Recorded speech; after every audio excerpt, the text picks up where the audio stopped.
Beleza, estou Beleza. vendo já no formato de apresentação. Vou sair fora. Pessoal, Alex Feliol. Obrigado, Cabral. E aí, pessoal, tudo bom? Sejam bem-vindos a mais uma palestra aqui no Turing Day. É difícil, né, palestrar depois dessa última, né? Uma palestra tão bacana, bom, interessante. Mas eu vou tentar aqui também ser muito bom, como foi o nosso amigo ainda há pouco, tá? E hoje a gente vai falar, pessoal, sobre ataques contra e-commerce, tá? Meu nome é Alex Feliol, para quem não me conhece. Trabalho no time de Threat Intelligence aqui da Tempest, tá? E esse é meu LinkedIn, aí tá o QR Code. Acreditem, não tem nenhuma pegadinha, tá? É realmente um direcionador pro link verdadeiro, tá? E vamos lá. O que que nós vamos falar hoje, tá? Nós vamos falar basicamente sobre o que é fraude cibernética, né? E o que diferencia essa fraude cibernética de ataques mais convencionais, ataques cibernéticos mais convencionais, tá? A gente vai falar como os cybercriminosos operam de maneira geral, né? E dar alguns exemplos aqui práticos. E, por fim, a gente vai falar como se proteger. Tá? Essa palestra ela é muito voltada para o público que trabalha em loja virtual, mas a gente fez uma adaptada aqui, tá? E a gente vai trazer para o público em geral. Vamos lá. Começando sobre o que é fraude cibernética, tá? A fraude cibernética é um tipo de cybercrime que explora o negócio da vítima, tá? O objetivo aqui, pessoal, é obter o que a vítima oferece. Pode ser um serviço, pode ser um produto. É diferente de um ataque DDoS, é diferente de um ataque de defacement, é diferente de um ataque de ransomware. Então, é algo bem diferente aqui. O meu objetivo não é paralisar a operação da vítima, por exemplo. É, na verdade, deixar fluir sem ser detectado, porque o meu objetivo no final é obter o que ele está oferecendo para o cliente legítimo. Então, alguns exemplos são o roubo de dados de cartão, né? Pegar os cartões que são utilizados naquela loja virtual, o roubo de informações corporativas, inclusive para ser revendida depois, talvez para jornalistas, talvez para pessoas do mercado financeiro, não sei, né? Geralmente tem mercado para essas informações, tá? Fraude por e-mail, né? O conhecido phishing, tá? E dentre vários phishings, tem aquele bem conhecido que é o phishing do boleto falso, por exemplo, né? Você recebe ali um boleto, depois de ter recebido um verdadeiro, né? Recebe um boleto falso ali com um valor abaixo, por exemplo. É um tipo de phishing que está muito comum atualmente, tá? Fraude de identidade, por exemplo, criação de conta falsa, né? Você teve ali uma criação de alguma conta falsa em algum lugar que não foi você, né?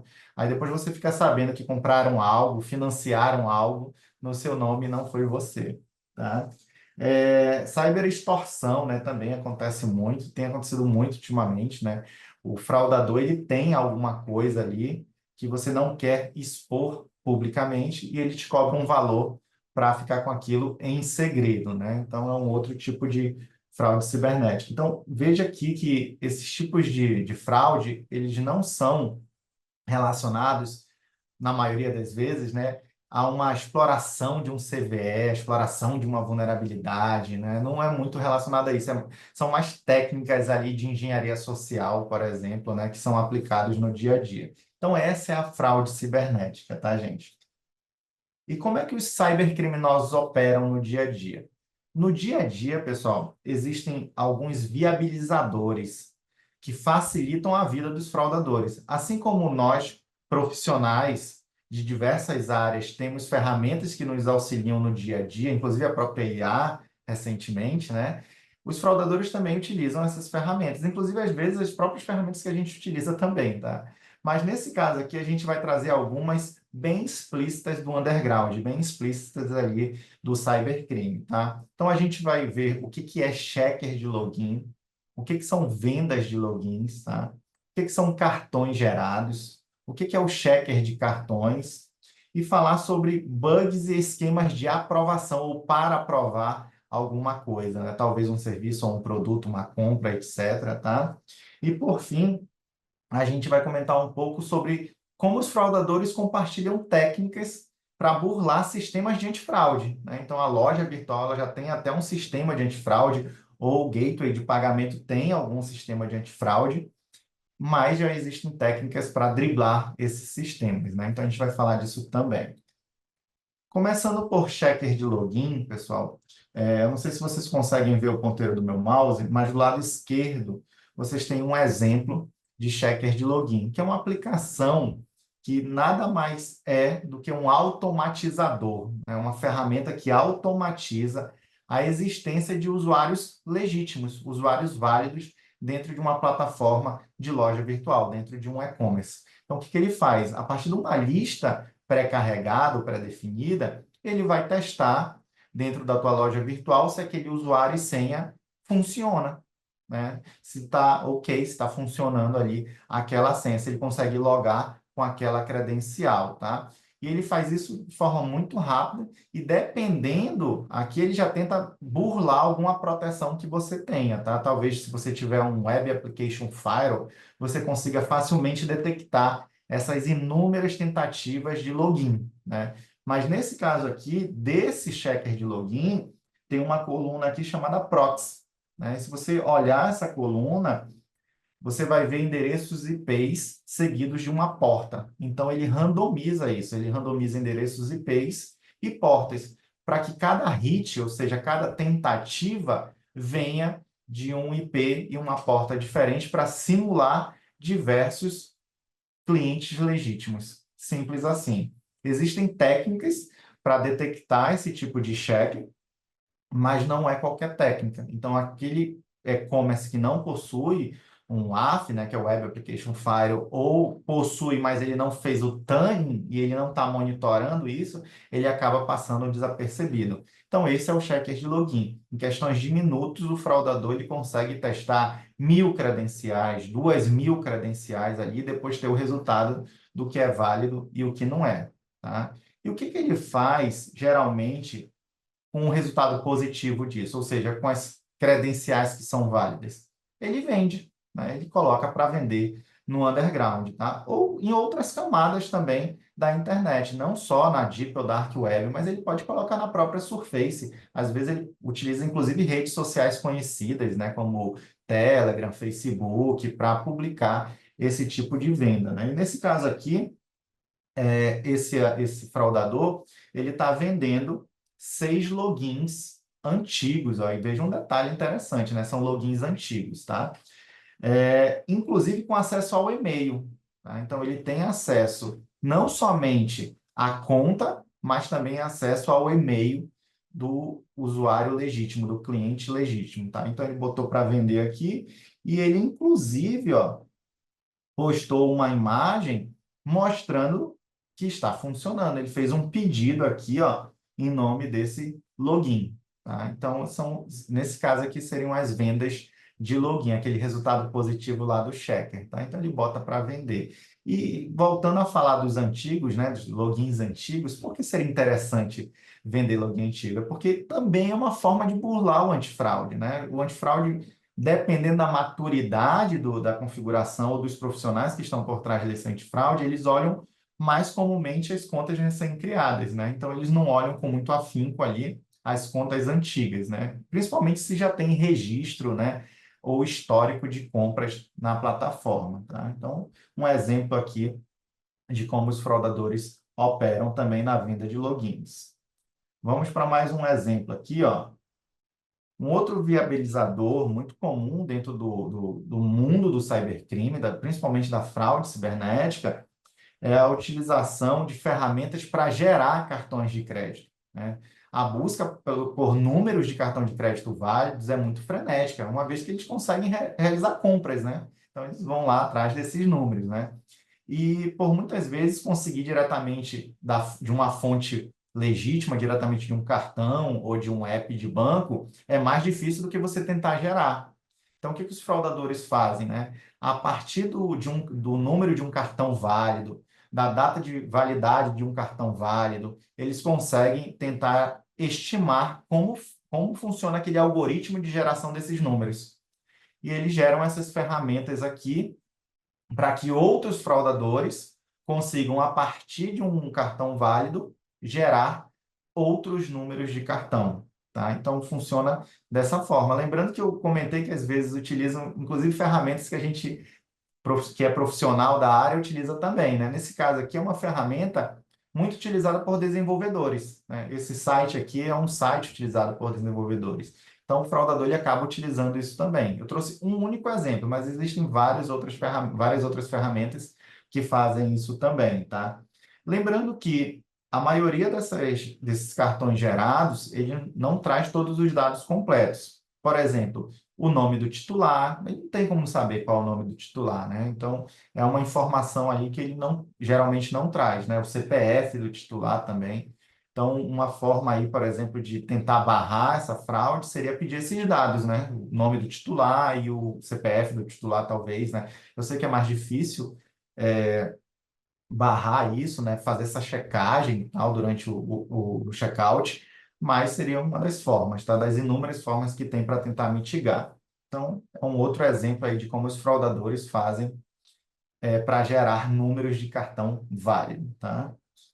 E é só gerar? Gerou, beleza, já pode sair usando? Não, porque a geração ali pode ser que tenha gerado um número que não está válido, né? Tem um cartão que não está ativo, por exemplo. Então, eles precisam testar isso. A gente precisam verificar se esses números gerados, esses cartões gerados, né? Eles estão funcionais, estão ativos ali. Então, para isso, existe ferramenta também. Tem um checker de cartão ali, que são aplicações que são utilizadas para testar a validade dos cartões que foram obtidos, né? Essa obtenção dos números de cartão, na maioria das vezes, como eu falei anteriormente, é de forma automatizada, tá? Mas pode vir de outros tipos de vazamento, tá? É um pouco mais incomum, mas também acontece, tá? E para testar, existem algumas ferramentas que auxiliam isso também. Então, você sobe ali uma planilha, um TXT, um CSV, e o checker faz essa validação para você.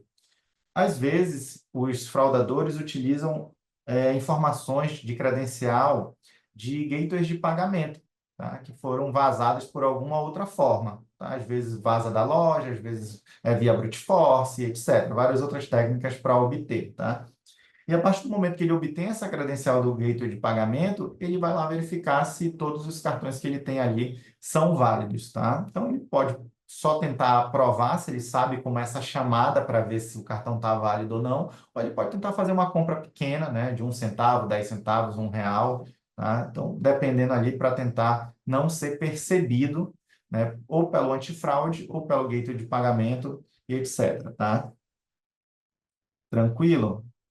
E a partir do momento que ele tem sucesso, né, a ferramenta avisa para ele, tá? Olha, esses cartões aqui estão válidos, esses daqui não estão válidos, tá? Inclusive, a resposta que ele recebe do sistema da qual ele está testando pode ajudá-lo ali a entender melhor por que que não passou, né? Porque pode ser que não tenha saldo também, né? Pode ser que esteja bloqueado e etc, né? Tranquilo? Passando para um outro exemplo aqui, pessoal, eu trouxe aqui bugs e esquemas de aprovação, né? O que são bugs e esquemas de aprovação? Muitas vezes a loja virtual tem algum bug, tá? A pessoa faz alguma alteração lá no sistema, sobe alguma coisa nova em produção e aquilo é explorado pelo fraudador, tá? E a partir do momento que o fraudador explora, ele pode ter algum tipo de sucesso na exploração. Então, ele gerou ali um bug. Às vezes, a mudança de uma vírgula, às vezes, tirar e colocar um produto no carrinho, às vezes, colocar o frete, depois tirar o frete, às vezes, acumular cupons. Tá? Então, existem várias formas de explorar bugs em lojas virtuais. Tá? Às vezes, mudar a moeda dentro da loja virtual, né? Se é real, muda para dólar ou para uma outra moeda de outro país, ali para tentar gerar um bug. Então, isso acontece muito também no dia a dia. Tá? Então, eu trouxe aqui no exemplo, pessoal, esquema também, que é uma outra coisa. Tá? O que é o esquema? A partir do momento que ele entendeu como funciona aquele bug, ele compartilha aquele esquema, ou ele vende aquele esquema, né? Ele chama de esquema toda aquela estrutura, todo aquele passo a passo que ele tem que seguir para poder explorar a loja virtual e conseguir obter ali o que a vítima está oferecendo, tá? Então, nesse caso aqui, eu trouxe de uma loja internacional, né? Um esquema montado. Então, ele ensina como faz. Olha, cria ali um e-mail novo, depois abre uma aba anônima e ele vai dando o passo a passo do que tem que ser feito para você ter sucesso. Lembrando que esse esquema, né, ele é vendido ou compartilhado muitas vezes quando o fraudador ele quer escalar aquilo, ele precisa de ajuda também, né? Então ele pode estar precisando de ajuda, ele não tem a capacidade, por exemplo, de escalar aquilo, ou ele não consegue reproduzir tão facilmente um determinado passo, então ele acaba pedindo ajuda de outro fraudador que tem maior facilidade ali para juntos, né, realizarem ali o esquema que eles estão explorando dentro de uma loja virtual, tá? E em determinados momentos, pessoal, existem regras de negócio da loja virtual ali que são vulneráveis. Às vezes uma campanha, né? Só abriu uma campanha, lançou cupom novo, começou ali um evento e a empresa não se preparou tão bem para aquele evento e ele não validou certas coisas, tá? E essas regras de negócio acabam gerando possibilidades muito grandes de exploração, né? Aí vira um playground ali para os fraudadores, né? Eles começam ali a atacar realmente de forma massiva, né? Então, nesse caso, pessoal, existe um termo chamado eclipse, né? Que é quando existe essa abertura, né? Assim como é um eclipse, né? É um momento em que você consegue ter algo que não é comum. E é um momento que os fraudadores começam a atacar realmente de forma massiva para obter o mais rápido possível o que a vítima oferece, tá? Às vezes ali é venda de gift card, às vezes é venda de algum produto mesmo, às vezes é oferta de algum serviço, e o mais rápido possível os fraudadores tentam explorar isso, tá? Então acontece muito, e os fraudadores conversam isso no underground ali tranquilamente, tá? Vamos lá, seguir. Técnicas para burlar sistemas aí de antifraude. É uma outra forma que os fraudadores encontraram para combater a galera de prevenção à fraude, combater a galera de segurança cibernética, né? Então, eles começam a entender como é que a empresa está atuando de forma defensiva ali para que eles consigam driblar essas defesas, tá? E a partir do momento que acontece isso, eles também escrevem tutoriais, eles também compartilham informações, tá? Lembrando que uma outra forma da qual eles têm essa necessidade de compartilhar é quando tem um fraudador que ele vende esses esquemas, ou ele vende algum tipo de forma de exploração na loja virtual. Então, ele acaba compartilhando isso com os clientes dele, com outros fraudadores que compraram aquilo dele, para que o cliente dele tenha sucesso, né? Então, ele aumenta ali a reputação dele, a partir do momento que ele ajuda o outro fraudador a ter sucesso ali nas fraudes que ele vai cometer, tá? Então, isso também acontece. E no exemplo que eu trouxe aqui, pessoal, tem algumas coisas ali que são interessantes ali. Por exemplo, problemas de IP, ó, ele fala, ele deixa claro ali para você conectar através de um proxy limpo, né? É comum alguns fraudadores mais sofisticados, né, utilizarem proxy ou VPN para camuflar o seu IP real, mas esse IP para algumas lojas virtuais pode ser bloqueado. Vamos supor que ele está tentando chegar na loja virtual através de um IP de algum país da África e aquela loja virtual já tem algum nível de proteção para isso, ele não permite a conexão ali, ou ele até permite a conexão, mas quando é efetuada uma compra, e essa compra vem proveniente de um IP de outro país, a loja virtual vai lá e bloqueia. Tá? Então, o fraudador ele também sabe disso. E ele começa a compartilhar essas informações. Olha, se você for conectar através de VPN, saia por um host aqui no Brasil. Se você for conectar através de proxy, confirme se o seu IP de saída é de um IP aqui do Brasil, tá? Não saia diretamente através de uma rede anonimizada, porque aquela loja virtual, ela bloqueia compras provenientes de IPs que vieram da rede Tor, por exemplo, aquela rede anonimizada. Então, são formas ali que os fraudadores conhecem como se protege e tentam driblar logo em seguida, tá? Então, é mais um exemplo aí, tá? Então, eu trouxe aqui para vocês várias formas aí da qual os fraudadores enganam, né? As lojas virtuais, né? Enganam, inclusive, os profissionais que fazem a proteção dessas lojas virtuais, tá? Mas e agora, pessoal? Como se proteger, né? Como é que eu devo me proteger no dia a dia? Eu não estou do lado da loja virtual, né? Eu não estou fazendo a proteção da loja virtual. E agora, eu sou o cliente. Tem alguma coisa que eu possa fazer para me proteger? Por exemplo, para eu não ter minha senha vazada, para que eu não tenha o meu cartão vazado? Sim, existem algumas coisas e a gente vai ver a partir de agora algumas dicas, tá? Algumas fazem mais sentido para algumas lojas virtuais, outras para outras lojas, tá? Depende da maturidade da loja virtual da qual você está fazendo a sua compra.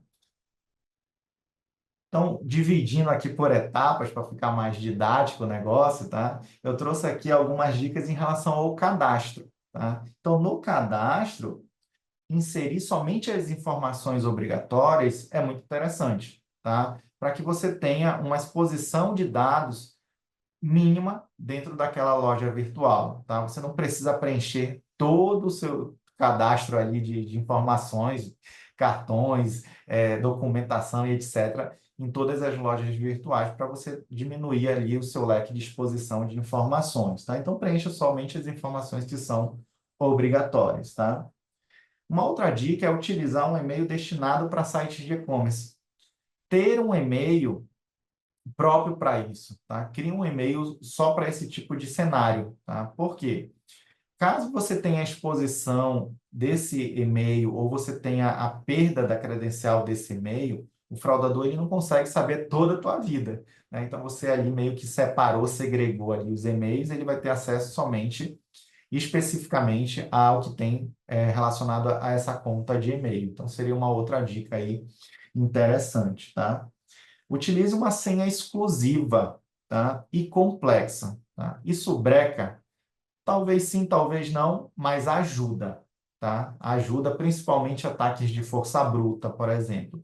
Então, você utilizar uma senha principalmente exclusiva para cada e-commerce faz com que o fraudador, caso obtenha aquela credencial, ele não consiga explorar outras lojas virtuais da qual você tem alguma conta, né? E hoje é comum a gente ter várias contas em várias lojas virtuais, né? Então é ruim se o fraudador conseguiu uma senha de uma loja virtual, ele vai ter acesso a todas as suas outras lojas virtuais. Então, utilizando uma senha exclusiva ali, você consegue aí ter ali uma segregação também do que foi vazado ou não, tá? É pensar também que você não conhece como é a segurança de todas as lojas, né? E tem níveis de segurança diferentes, né? Então, saber que, poxa, uma está investindo muito, outra está investindo menos, se essa senha vazar, que ele vai afetar, inclusive, a que está investindo mais, né? Então, você acaba se protegendo nesse sentido também, né? Um outro ponto, pessoal, é que cada vez mais as lojas virtuais estão habilitando a possibilidade de utilização de MFA, né, que é aquele Multi-Factor Authentication, né, ou 2FA, tá? Então, é interessante que você habilite. Se a loja virtual permitir isso para você, habilite, tá? Inclusive, cobre sua loja virtual para ter essa funcionalidade, porque isso realmente dificulta muito a vida dos fraudadores, tá? Porque ele vai ter a credencial, mas ele não consegue validar o segundo fator de autenticação. Então, ele não vai conseguir logar. E dependendo do nível de segurança da loja, ela pode te informar que alguém logou com a sua credencial, mas não conseguiu validar o segundo fator de autenticação. E você vai lá e troca a sua senha, tá? A loja virtual ganha e você ganha também, tá? Passando aqui para uma outra etapa, durante as compras também tem algumas dicas que eu posso dar para vocês, tá, gente? Lembrando que eu trouxe um resumo das dicas, né? Existem várias outras dicas, eu trouxe aqui algumas que, na minha opinião, são bem importantes, tá? Uma outra dica, pessoal, é utilizar somente cartões virtuais únicos por compra. Alguns bancos dão essa possibilidade de você gerar um cartão virtual temporário para uma única compra, né? Então, isso é muito interessante, porque se aquele cartão vazar, o fraudador não consegue reutilizar em canto nenhum, porque ele já morreu, tá?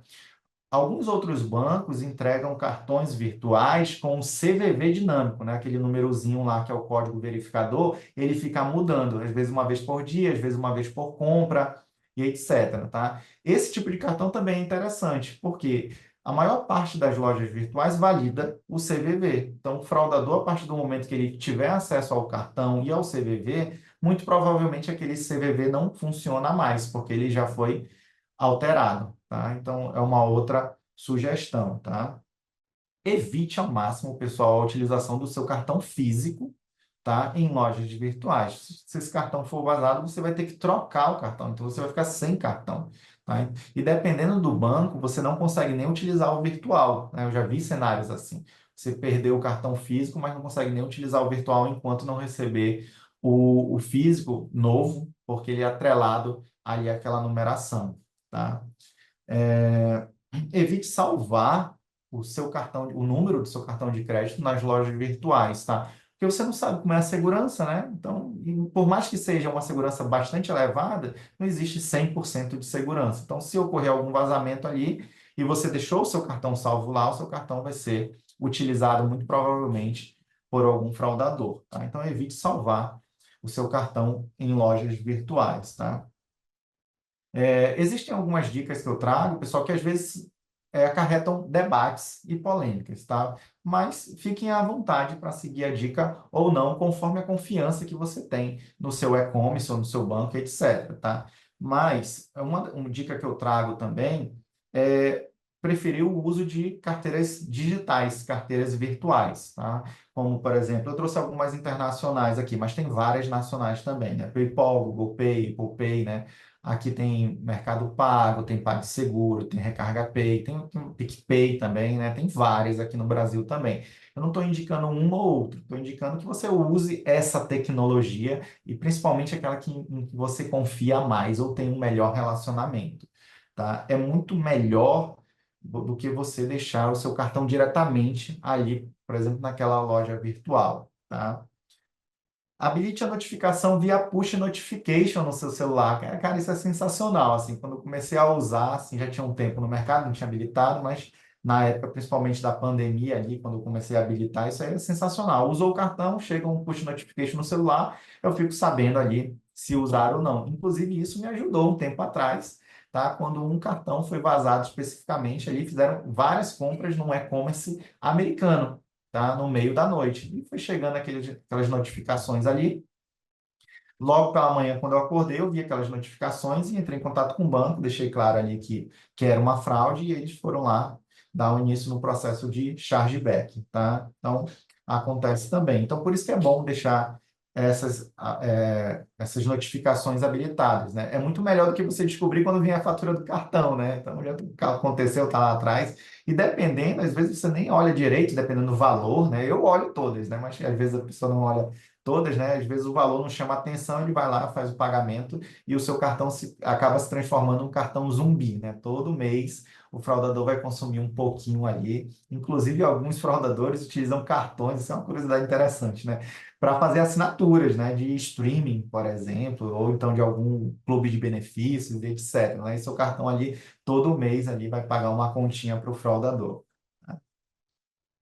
No dia a dia, pessoal, fique atento a novos logins. Muitos e-commerces, muitas lojas virtuais estão fazendo isso. Te avisam quando você faz um novo login, um novo dispositivo. Isso é muito interessante, porque se não foi você, você consegue entrar em contato com a loja virtual o mais rápido possível, trocar a sua senha o mais rápido possível, reabilitar ali talvez o MFA, verificar se foi algum vazamento no seu dispositivo, tomar alguma ação, né, que iniba ali a ação do fraudador. Utilize cofre de senhas, pessoal. Isso é muito importante, tá? Não salve senhas no navegador, pelo amor de Deus, tá? Porque a maioria dos malwares do tipo InfoStealer, ou seja, aquele vírus que rouba a senha do navegador, ele explora praticamente todos os navegadores, tá? E quando você salva a senha lá, obviamente a sua senha vai ser capturada.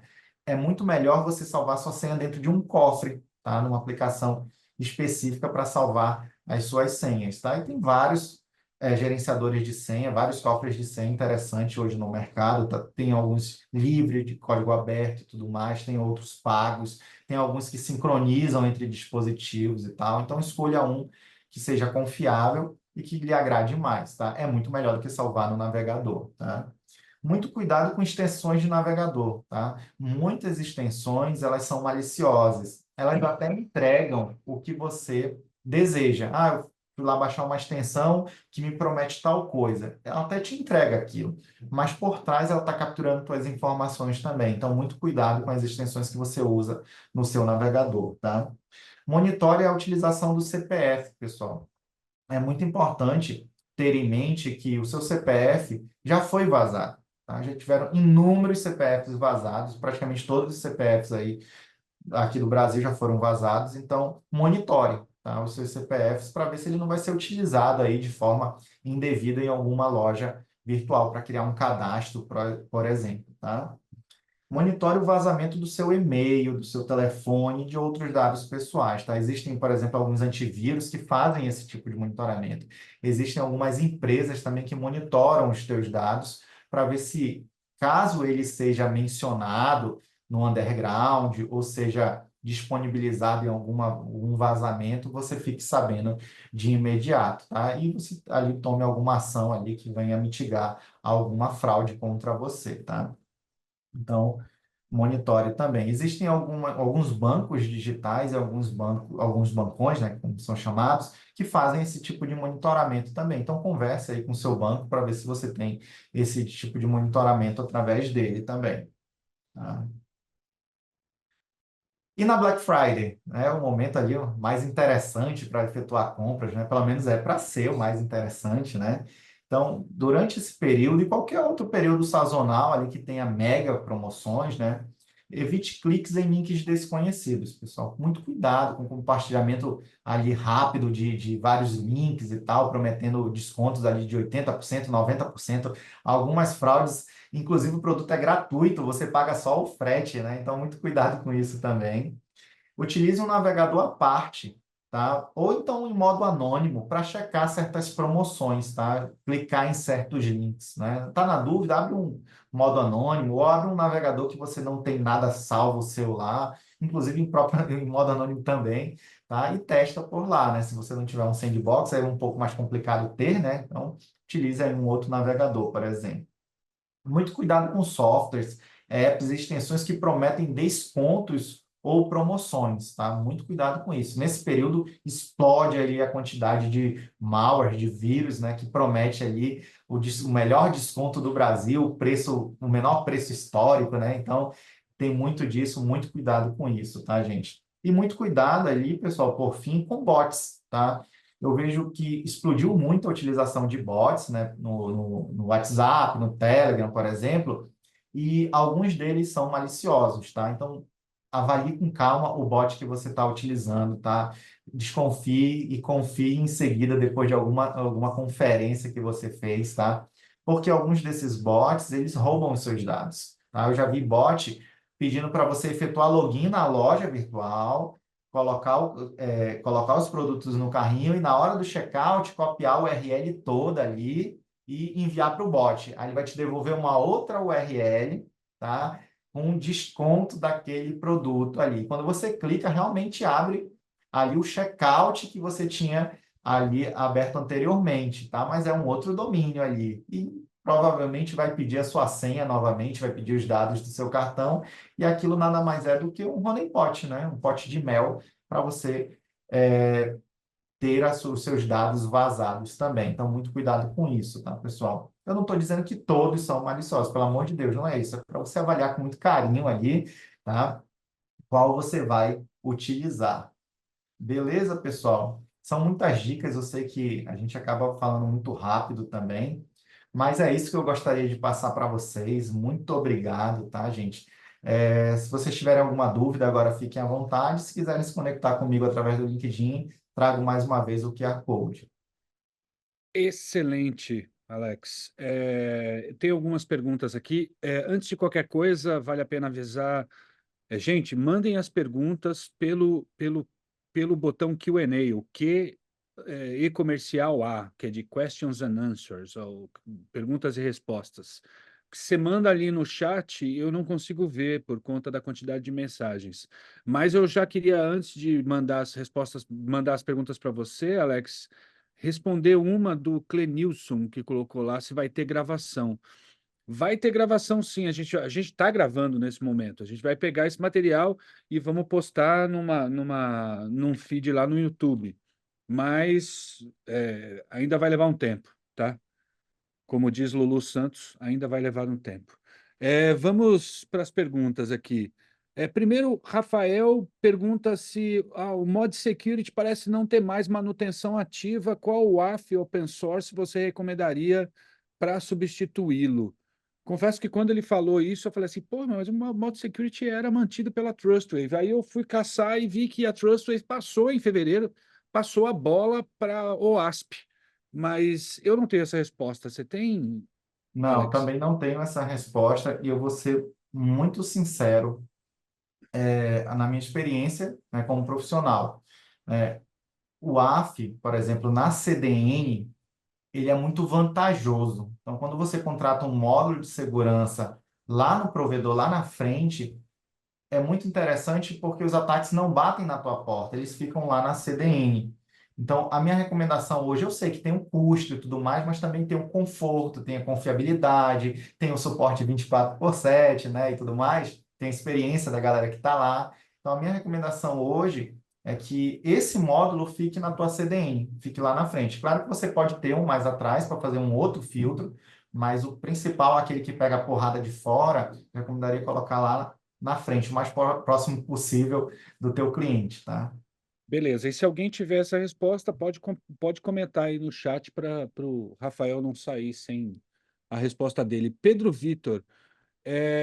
Boa tarde, Alex. Parabéns pela palestra. Eu sou estudante Opa, de ciência obrigado. da computação e eu gostaria de saber como anda a questão da LGPD nesses sistemas. Haja visto que os usuários fornecem seus dados. Isso. A LGPD está em voga, está funcionando, tá? A Agência Nacional de Proteção dos Dados está agindo. Claro que a fiscalização ela não é como a gente gostaria que fosse, mas eu vejo que o pessoal tem feito um trabalho muito enriquecedor. E a partir do momento que existe a notícia daquele vazamento, a agência entra em contato com a empresa que teve o vazamento de dados para dar explicações, tá? E aquela empresa ela tem que fazer essa comunicação e tal para os titulares, e etc. E tomar várias outras ações ali para mitigar o ataque, tá? Então, ela está funcionando, tá? Muito bem. O que a gente não tem hoje, mais uma vez, é que a fiscalização não é tão eficiente como a gente gostaria que fosse, tá? Muito bom. Tanto teve um participante anônimo e o Terêncio perguntaram alguma dica de como podemos monitorar a utilização do CPF.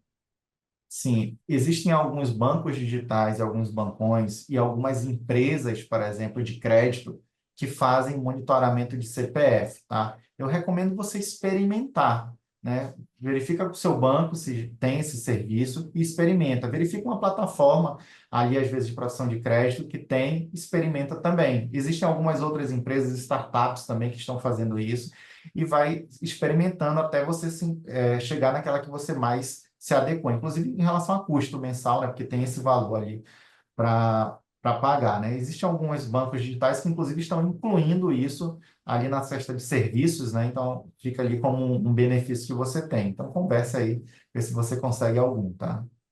Beleza. A Patrícia Takaki fez duas perguntas aqui. A primeira é como avaliar qual cofre a gente pode confiar, cofre de senha, e depois ela fala de quais você recomenda, mas eu não sei quais o que ela está perguntando. Acho que quais são os cofres, né?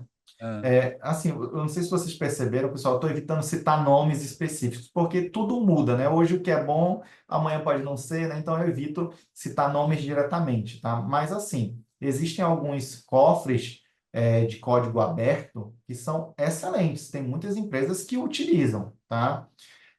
E existem alguns antivírus que oferecem dentro do seu pacote de assinatura também um cofre de senhas. Então avalie com calma. Não precisa colocar todas as suas senhas de uma vez só lá, não. Coloca alguma, vai experimentando, vai verificando se você está se adequando com a utilização no dia a dia, porque às vezes a utilização é um pouco diferente do que você já está acostumado, e conforme você for se adequando ali, você escolhe aquele cofre, tá? Existem empresas próprias de senha, tá? Então, se você pesquisar ali no Google, tem 3 ou 4 muito famosas que são especialistas em cofre de senha também. Eu recomendo experimentar. Eu estou evitando citar uma tecnologia diretamente. Se você me chamar ali no LinkedIn, por exemplo, eu posso falar alguns nomes, tá? isso. O João Carlos ele faz uma pergunta, inclusive, sobre uma delas, e pergunta: o que eu testei esse cara aqui, e o que você acha? A gente está evitando aqui citar marcas assim para. Sabe como é que é? Mas pingue o João Carlos, pingue o Alex diretamente. É, eu acho que a última pergunta aqui. A autenticação única Nossa, alguém entrou na sala aqui. Autenticação única em diversos sites de e-commerce, por exemplo, através da conta do Google, da conta da Apple, da conta, sei lá, whatever, pode ser considerado um método seguro, considerando que a conta do Google esteja com todos os critérios de segurança atendidos. Não seria um risco maior usar uma única conta, tipo, se autenticar, pegar e se autenticar tudo com a conta do Google? Existem muitos debates em torno disso, tá? Mas eu, particularmente, eu prefiro criar uma credencial para cada loja virtual, tá? Mas isso é um debate bem acalorado, inclusive. Por quê? Quando você atribui a sua credencial para o Google, Facebook, Microsoft, que são empresas que têm esse tipo de SSO, você tem que proteger essa conta, porque uma vez que essa conta é vazada, ele vai ter acesso a tudo aquilo que está embaixo dela. Inclusive, você consegue saber quais são os serviços que estão se conectando através dela, tá? Então, muito cuidado com isso também. Se bem utilizado, é muito melhor do que você ficar criando várias contas, tá? Porque dá menos trabalho, você não está à mercê do vazamento daquela empresa que utiliza o SSO, aquela empresa não guarda uma senha de você, tá? Então você nunca vai ter uma senha daquela empresa vazada. Então, assim, não tem certo nem errado e nem 100% seguro, tá? Então, eu particularmente prefiro criar uma conta específica para cada loja virtual, mas eu sei que isso dá trabalho e às vezes é inconveniente, tá? Mas se você for fazer o contrário, usar o SSO, por favor, proteja com muito afinco essa conta, tá? Excelente. Inclusive, use autenticação multifator. Autenticação multifator salva empregos. Salva mesmo, é exatamente isso.